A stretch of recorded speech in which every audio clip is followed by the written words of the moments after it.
ലോകം യഥാർത്ഥ ബന്ധങ്ങളും കണ്ടൽ പക്ഷേ ഐസൊലേറ്റഡ്. സാങ്കേതിക വിദ്യകളുടെ വളർച്ച മനുഷ്യ ജീവിതത്തെ അടിമുടി മാറ്റിമറിച്ച കാലഘട്ടത്തിലാണ് നാം ജീവിക്കുന്നത്. വിരൽത്തുമ്പിൽ ലോകത്തെ മുഴുവൻ എത്തിക്കാൻ ഡിജിറ്റൽ മാധ്യമങ്ങൾക്കും വെർച്വൽ ലോകത്തിനും സാധിച്ചിട്ടുണ്ട്.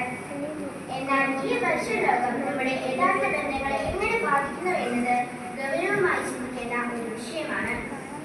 ഒരു വശത്ത് ലോകത്തിന്റെ വിവിധ കോണുകളിലുള്ള ആളുകളെ പരസ്പരം ബന്ധപ്പെടുമ്പോൾ മറുവശത്ത് അത് തൊട്ടടുത്തുള്ളവരിൽ നിന്ന് നമ്മെ അകറ്റുവാനാണ് എന്ന ചോദ്യം പ്രസക്തമാകുന്നു.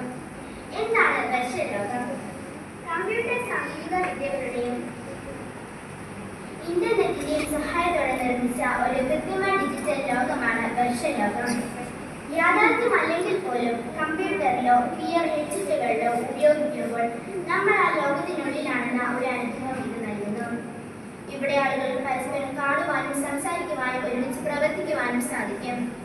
ഗെയിമിലും വിനോദങ്ങളിലും മാത്രമല്ല, ഇന്ന് വിദ്യാഭ്യാസം, തൊഴിൽ പരിശീലനങ്ങൾ, ബിസിനസ് മീറ്റിംഗുകൾ എന്നിവയെല്ലാം ഈ സാങ്കേതിക വിദ്യ ഉപയോഗിക്കുന്നു. വെർച്വൽ ലോകത്തിന്റെ ആകർഷണം.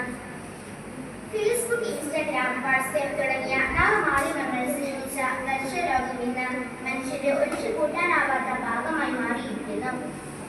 ഭൗതിക ലോകത്തിന്റെ അതിർ പരമ്പുകൾക്കപ്പുറം മനുഷ്യഭാവനയ്ക്ക് അനന്തമായ സാധ്യതകൾ നൽകുന്നത് വെർച്വൽ ലോകത്തിന്റെ ഏറ്റവും വലിയ ആകർഷണമാണ്. സമയത്തിന്റെയും സ്ഥലത്തിന്റെയും പരിമിതികളെ മറികടന്നുകൊണ്ട് വീട്ടിലിരുന്നു കൊണ്ട് തന്നെ ലോകത്തിന്റെ ഏത് കോണിലുള്ളവരെയും ആശയവിനിമയം നടത്തുവാനും വിജ്ഞാനവും വിനോദവും വിരൽത്തുമ്പിൽ അനുഭവിക്കുവാനും ഇത് നമ്മെ സഹായിക്കുന്നു. യാഥാർത്ഥ്യത്തോടെ കിടപ്പിടിക്കുന്ന ദൃശ്യവിസ്മയങ്ങളും കൃത്രിമ ബുദ്ധിയുടെയും സഹായത്തോടെയുള്ള പുതിയ അനുഭവങ്ങളും മനുഷ്യനെ മായാലോകത്തിലേക്ക് കൂടുതൽ അടുപ്പിക്കുന്നു. ചുരുക്കത്തിൽ നമ്മുടെ വിരൽത്തുമ്പിൽ വിസ്മയങ്ങൾ ഒളിപ്പിച്ചു വെച്ചിരിക്കുന്ന ഒരു ലോകമാണിത്. വെർച്വൽ ലോകം യഥാർത്ഥ ബന്ധങ്ങളുടെയും തകർച്ചയും. സാങ്കേതിക വിദ്യകളുടെ വളർച്ച നമ്മെ ഒരു ആഗോള ഗ്രാമത്തിൽ എത്തിച്ചിരിക്കുകയാണെങ്കിലും വെർച്വൽ ലോകം നമ്മുടെ യഥാർത്ഥ ബന്ധങ്ങളെ വലിയ വിള്ളലുകൾ വീഴ്ത്തുന്നുണ്ട്. സോഷ്യൽ മീഡിയയിലും ഓൺലൈൻ ഗെയിമുകളിലും ദൂരെയുള്ളവരുമായി എളുപ്പത്തിൽ കോൺടാക്ട് ചെയ്യാൻ കഴിയുന്നു. എന്നാൽ വീട്ടിലിരിക്കുന്ന അച്ഛനോടും അമ്മയോടും സഹോദരങ്ങളോടും മുഖാമുഖമെന്ന് സംസാരിക്കാൻ പലർക്കും ഇന്ന് സമയമില്ല. വിരൽത്തുമ്പിലെ ചാറ്റിങ്ങുകൾക്ക് മനുഷ്യന്റെ യഥാർത്ഥ വികാരങ്ങളെയോ സ്നേഹത്തെയോ പകർന്നു നൽകാൻ കഴിയുന്നില്ല. ഒപ്പം ഇരിക്കുമ്പോൾ പോലും ഫോണിലേക്ക് നോക്കിയിരിക്കുന്ന ഹബ്ലിംഗ് എന്ന ശീലം കുടുംബാംഗങ്ങളിലെ ആത്മബന്ധം കുറഞ്ഞു.